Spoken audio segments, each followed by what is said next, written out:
Hello guys, so it's my first video on YouTube and इसमें मैं start कर रही हूँ अपना अनैटमी का फर्स्ट टॉपिक जो है शोल्डर जॉइंट अनैटमी।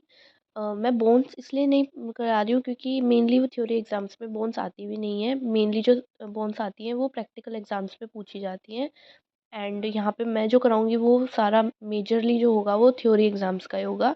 एंड ये मेरे नोट्स है जो मैंने मेरे फर्स्ट ईयर एग्ज़ाम्स में पढ़े थे, जो मैंने खुद से अपने हैंडमेड नोट्स बनाए थे फर्स्ट ईयर एग्ज़ाम्स के लिए। सो मेनली जो ये वीडियो है वो भी फिजियोथेरेपी स्टूडेंट्स के लिए ही है, क्योंकि they are shorts note according to physiotherapy course, note for MBBS। So let's start our topic. First is shoulder joint anatomy. So किसी भी जॉइंट की अगर हम एनाटमी स्टार्ट करेंगे तो सबसे पहला जो हमें चीज़ याद रखनी है उसमें हमें यही याद रखना है कि वो किस टाइप का जॉइंट है, मतलब कैसा वो जॉइंट है।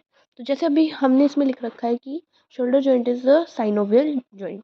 साइनोवियल जॉइंट क्या होता है कि जिसमें दोनों बोन्स, देखो दोनों बोन्स कॉन्टैक्ट में नहीं है, बीच में गैप है। तो साइनोवियल जॉइंट क्या होता है कि दो बोन्स होती हैं, उनमें ऑब्वियसली जॉइंट बनेगा तो दो बोन्स का ही बनेगा, दो या दो से ज़्यादा हो तो जो साइनोवियल जॉइंट होता है उसमें दोनों बोन्स कॉन्टैक्ट में नहीं होती, उनके बीच में एक फ्लूइड होता है जिसे हम क्या कहते हैं, synovial fluid. So this is synovial joint. Ball and socket joint, obviously synovial joint है उसमें भी साइनोवियल जॉइंट का भी टाइप है, ball and socket joint. So one part is behave like a ball and another part is behave like a socket.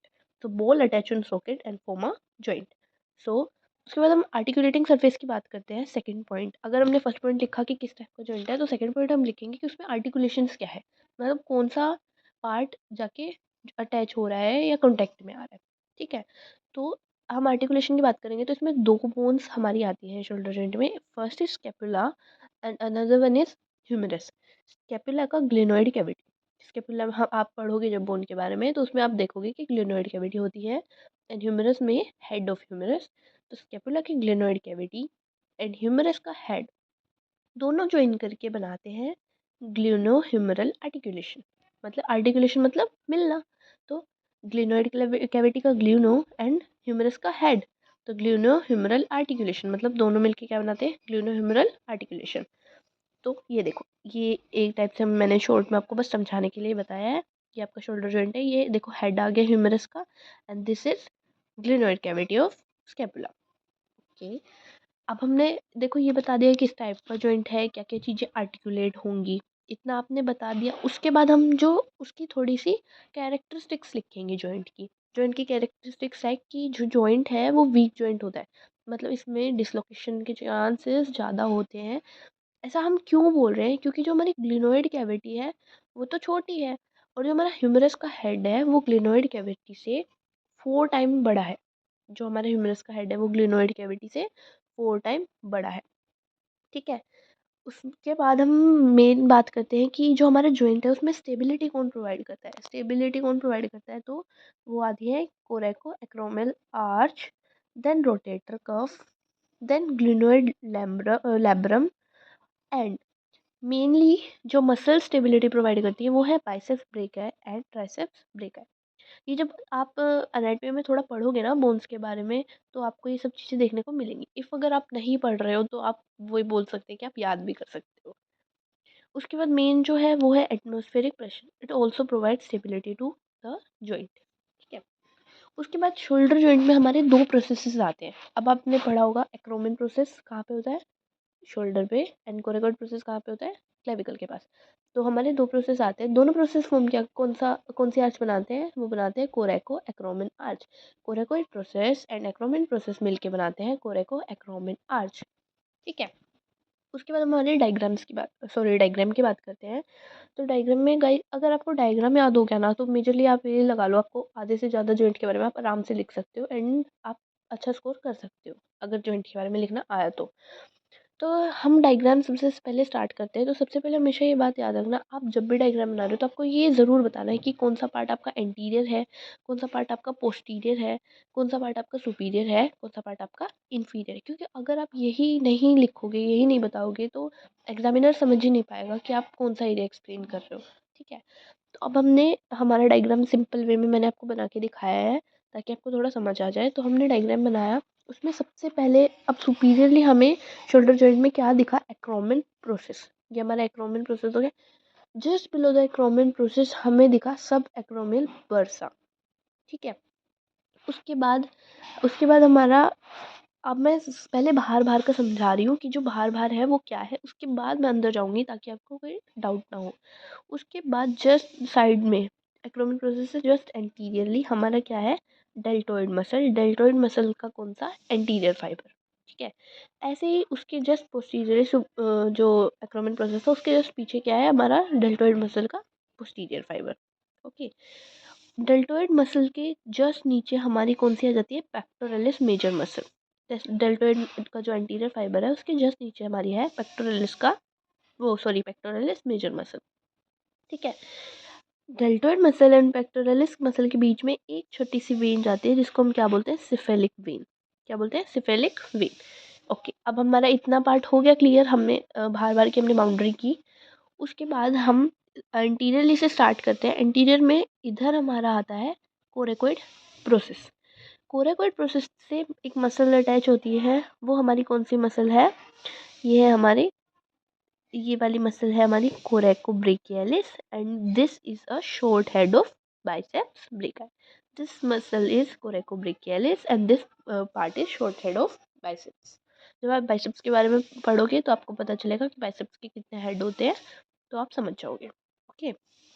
उसके बाद हम बात करते हैं कोरेकोइड प्रोसेस से सुपीरियरली अगर हम जाएँ तो क्या अटैच होता है, तो अटैच होता है एक्रोमियन से। अब देखो ये एक्रोमियन प्रोसेस हो गया, ये कोरेकोइड प्रोसेस हो गया, तो ये कोरेको एक्रोमियल लिगामेंट, क्या जो एक्रोमियन प्रोसेस और एक्रोमियन प्रोसेस और कोरेकोइड प्रोसेस को अटैच करता है वो क्या हो गया, कोरेको एक्रोमियल लिगामेंट।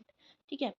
उसके बाद हम अंदर आते हैं, थोड़ा डीप में आते हैं, तो हम सबसे पहले बात करते हैं this this this this is your part is called as, क्या बोलते हैं हम इसको, रोटेटर कफ। ठीक है। तो रोटेटर कफ की जो मसल्स होती हैं, मसल अटैच होती है रोटेटर कफ पे, वो सुपीरियरली तो होती है। अब देखो सुपीरियरली है तो सुप्रास्पाइनेटस, है ना। और इस सुपीरियर से थोड़ा इन्फीरियर, इन्फीरियर पोस्टीरियरली है इंफ्रास्पाइनेटस। इंफ्रास्पाइनेटस के नीचे आ जाते हैं टीरीस माइनर। ठीक है। अब ये देखो एंटीरियरली भी है जो ये सबस्कैपुलरिस मसल है, और ये इंफीरियरली भी है। तो एंटीरियर इंफीरियर कौन सी मसल आ जाती है हमारी, सबस्कैपुलरिस मसल्स। ओके। उसके बाद हम और अंदर जाते हैं तो इधर हमारा एक और टेंडन ऑफ बाइसेप्स आ जाता है। एक टेंडन हमने यहाँ देखा था, यहाँ पे कौन सा टेंडन था, शॉर्ट टेंडन ऑफ बाइसेप्स। अंदर भी एक और टेंडन आ जाता है किसका, बाइसेप्स का। ठीक है। उसके बाद अंदर क्या है जो हमें स्टेबिलिटी प्रोवाइड कर रहा था, क्या बोल रहे थे हम उसको, ग्लिनोइडल लैब्रम। ग्लिनोइडल लैब्रम।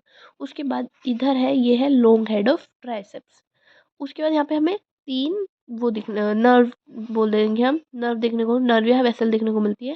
तो this is they are axillary nerve and this is posterior circumflex humeral vessel. So guys, आपको मैं एक बात बता दूं कि हम ना जो किसी भी जॉइंट के बारे में अगर लिखते हैं ना, तो डायग्राम के बाद हम उसके रिलेशंस जरूर लिखते हैं। तो अगर आपको डायग्राम याद हो गया ना, तो आपको उसके रिलेशन इतने अच्छे से याद हो जाएंगे ना, क्योंकि रिलेशन में हमें क्या लिखना है, जस्ट हमें लिखना है कि हमने सुपीरियरली क्या क्या देखा, हमने एंटीरियरली क्या क्या देखा, हमने इन्फीरियरली क्या क्या देखा, एंड हमने पोस्टीरियरली क्या क्या देखा। तो जो आपको यहाँ पे दिख रहा है एंटीरियर जो दिख रहा है वो एंटीरियर में लिख दो, जो सुपीरियरली जो दिख रहा है वो सुपीरियर में लिख दो, पोस्टीरियरली जो दिख रहा है वो पोस्टीरियर में लिख दो, एंड इन्फीरियरली जो दिख रहा है वो इन्फीरियर में लिख दो। ठीक है। अभी आएगा तो मैं आपको बताऊंगी। उसके बाद हम लिगामेंट्स, अब हमने इतना सारा लिखा कि हमने पहले टाइप लिखा, आर्टिकुलेशन सरफेस लिखा, थोड़ी कैरेक्टरिस्टिक्स लिखी, डायग्राम बनाया। उसके बाद हम लिखते हैं लिगामेंट। लिगामेंट क्या होता है, जो एक एक चीज़ को दूसरी चीज़ से अटैच करे, है ना, उससे स्टेबिलिटी प्रोवाइड करे, जोड़ने का काम करना, मतलब लिगामेंट। तो सबसे पहले आता है फिब्रस कैप्सूल। Fibrous capsule. उसके बाद आता है अ, उसके बाद sorry fibrous capsule. Fibrous capsule क्या होता है, ऐसा लिगामेंट जो साइनोवियल मेम्ब्रेन को लाई करे। ठीक है। जैसे अगर मान लो हमारी साइनोवियल मेम्ब्रेन यहाँ है, तो जो इसको लाई करेगा वो होगा फिब्रस कैप्सूल। उसके बाद coraco humeral ligament. Coraco humeral ligament क्या होगा, जो कोरेकोइड प्रोसेस और ह्यूमरस को ज्वाइन करेगा। ठीक है। उसके बाद transverse humeral ligament, then glenoidal labrum, this glenoidal labrum.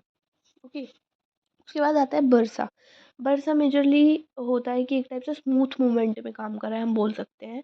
तो बर्सा हम लिख भी सकते हैं एग्जाम्स में, नहीं भी लिख सकते, वो हमारी चॉइस पे डिपेंड करता है। मेनली आप लिख दोगे तो अच्छा ही होगा, ऑब्वियसली एग्जामिनर देख के इम्प्रेस ही होगा। तो बर्सा क्या होता है, एक सबएक्रोमियल बर्सा जिसको हम सबडेल्टोइड बर्सा भी बोलते हैं, then subscapularis bursa and then infraspinatus bursa, they are shoulder joints bursa. ठीक है। उसके बाद देखो मैंने आपको बताया था हम रिलेशन कितने प्यार से लिख सकते हैं, कितने आराम से लिख सकते हैं। तो सुपीरियरली देखो हमने सुपीरियरली हमने जो जो चीज़ें देखी वो हमने यहाँ पे नोट कर रखी है। ठीक है। उसके बाद हमने इन्फीरियरली जो जो देखा, ट्राइसेप्स का हेड देखा था हमने, एक्सिलरी नर्व देखी थी, ह्यूमरल वेसल देखी थी। एंटीरियरली हमने जो जो देखा था एंड देन पोस्टीरियरली हमने जो जो देखा था। ये आप डायग्राम बनाओगे ना तो ये वाला पॉइंट तो इतने आराम से लिख सकते हो। और रिलेशन के सबसे ज़्यादा नंबर होते हैं, अगर आप जॉइंट लिखोगे, जॉइंट में देखोगे तो रिलेशन लिख के आओगे तो सबसे ज़्यादा मार्क्स आप गेन कर सकते हो।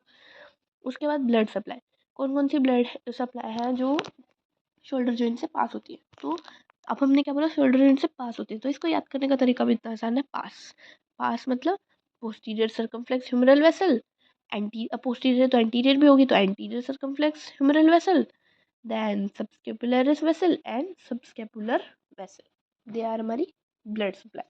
देन हम बात करते हैं नर्व की, तो नर्व याद करने का सबसे सिंपल तरीका है Sam. Sam in sense subscapular nerve, musculocutaneous nerve and axillary nerve. S for subscapular nerve, A for axillary nerve and M for musculocutaneous nerve. ठीक है। तो गाइस ये हमारा पूरा शोल्डर जॉइंट है। मेन आप जॉइंट्स में क्या ही लिखोगे वो मैंने आपको बताया था। सबसे पहले टाइप, देन आर्टिकुलर सरफेस, उसके बाद आपको थोड़ी कैरेक्टरिस्टिक लिखनी है, उसके बाद आपको बताना है कि कौन स्टेबिलिटी प्रोवाइड करता है, उसके बाद आप डायग्राम अच्छे से एक्सप्लेन करोगे। डायग्राम को आपको प्रॉपरली एक्सप्लेन करना है, मतलब आप, मैंने तो आपको दिखाने के लिए जस्ट नॉर्मल बनाया है। अगर आप कलरिंग ये नहीं है कि आप इसको लाल पीला हरा कर दोगे, जस्ट मेक श्योर जो कलर्स होते हैं, एनाटॉमिकल पेंसिल्स होती हैं कि मसल में ब्राउन होता है एंड बोन्स के लिए जो कलर यूज़ होता है, जैसे उसके लिए नर्व्स के लिए येलो कलर यूज़ करते हैं हम, तो आप जो मेन कलर्स होते हैं वही यूज़ करोगे। पेंसिल आप डायग्राम्स आप पेंसिल से बनाओगे। डायग्राम के बाद हम लिखेंगे लिगामेंट, लिगामेंट के बाद बर्सा, बर्सा के बाद relation, then blood supply and then nerve. All this is your shoulder joint. अगर आपको कोई डाउट है तो आप मेरे को कमेंट किए कर सकते हैं, ताकि मैं आपका डाउट क्लियर कर सकूं। और आपको जिस भी टॉपिक पे वीडियो चाहिए, मेनली फर्स्ट ईयर के जिस भी टॉपिक पे वीडियो चाहिए फॉर फिजियोथेरेपी, चाहे वो इलेक्ट्रोथेरेपी हो, एक्सरसाइज थेरेपी हो, फिजियोलॉजी हो, बायोकेमिस्ट्री हो, या ईबीएस भी हमारा एडिशनल सब्जेक्ट होता है वो हो, तो आपको जिस भी टॉपिक पे वीडियो चाहिए आप मेरे को कमेंट कर सकते हैं एंड मैं आपको प्रोवाइड कर दूँगी। Thank you so much.